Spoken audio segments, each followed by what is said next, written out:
Hi, I'm Rikke Brogaard, and this is my friend Tiki. I'm an animal behavior counselor in New York. I go to people's houses and help them out with whatever issues they might be having with their dogs. Some of it is just training, sit down, stay, don't pee on the floor. And some of it is a little more serious, like aggression. Dogs that bite the children of the house, dogs that can't be alone, dogs that obsessively play with chew toys. But a lot of it is also dispelling myth about what dogs are and what they're not. I find that a lot of people don't really know how dogs learn and how they work, and that presents a lot of problems and misunderstandings that are easily avoided if we just know how to understand each other better. So, let's walk out on the streets of Brooklyn and see what kind of problems people and dogs have here and see if we can help them. Alright, this is a little less like... Alright, so your name is? I'm Sarah. Sarah, and this is? Simone de Beauvoir. Oh, lovely. Hey, Simone. She's a literary doggie. She's a literary doggie. She looks a little stressed. Well, she doesn't like to have the ventilator. She doesn't like it, but honestly, I got really desperate because she has a big problem with trying to go and eating the things. And we've had a couple of bad chicken bones.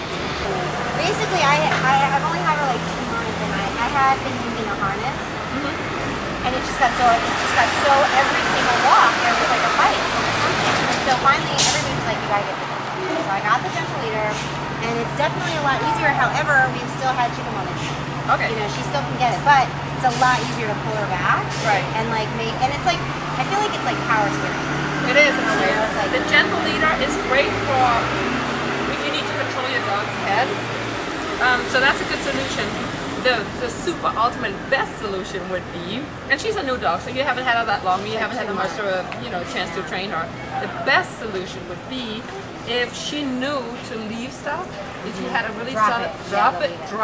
Yeah. If she has something in her mouth, which is different from leave it. Yeah. Drop it means drop whatever you have in your mouth. Leave it means don't even think about it. Yeah. When she sees that chicken bone, look away. This is what I want to learn though, is like how to teach her to drop it. Because she gets the thing in her mouth and it's like I'm in there and we're fighting and it's really upsetting and awful. Alright, so I'll just run through the options and all the things that would help you out with this problem, right? One is that she would voluntarily drop something she has in her mouth whenever she does pick something up. That would be a dream, right? But if she's consistently rewarded for dropping something, if every time she drops something voluntarily without you having to grab it, if she thinks that she's going to get something better each time, she's much more likely to do it. And so, of course, you don't start with the chicken bones in the street. You start with a toy at home or something she likes to pick up, but that she would give up if you show her a treat. Like, okay, so the other day she like grabbed my sweater out of a box. Yeah. And I said, leave it, and she did. So I should have given her a treat. Yes, absolutely. When you catch her doing something right, really reinforce it. And it actually is amazing that she knew leave it, because who knew? Yeah. But also, if you work consistently at leave it, so that, and I can try to show you here how that works actually. Yeah, we might get something, it's a little distracting out here, but I can try to show you something. Further. Alright, we'll try here. Because leave it is, leave it I feel like is probably easier. Drop it I feel like it's really hard because once it's in there, I don't know how she's going to. Yeah, the chicken bone situation is hard, but if you taught her leave it, drop it, and watch me and her name recognition, so that if you walk down the street and you see something, you could ask her to turn her head and look at you and reward her for that. Here's how it works, right? If we're gonna ask her to leave something, it should be worth her while. I'm gonna ask her to be in front of me. I'm gonna show her an entire handful of treats, right? And there's no reason she shouldn't go for it, right? Because that's yummy. But I'm going to tell her to leave it, and when she moves forward, I'll just take it away. I'm not going to punish her, I'm just going to move it away. And I'm going to keep putting it out there and putting it away when she goes for it.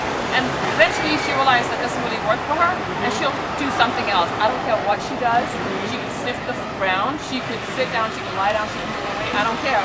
I'll guess it, and then I'll give her a chance on the other side. Right? So that you leave it, something else will happen. Look at this. Oh, good girl. Thank you, good girl. You bet.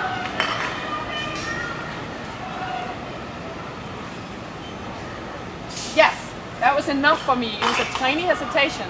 It just gave her the message that if you leave this, something yummy is going to happen, all right? Okay, good. I'm not expecting her to get it yet. Yeah. Wow, look at that tail though. You bet.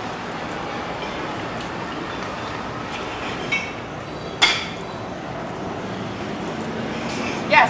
Oh, that was great. helpful at all? A little bit? Yeah, See if you can do definitely. that. That's great. I'll do that. Thank you so much. And For oh, well, thank you. I got all this free advice.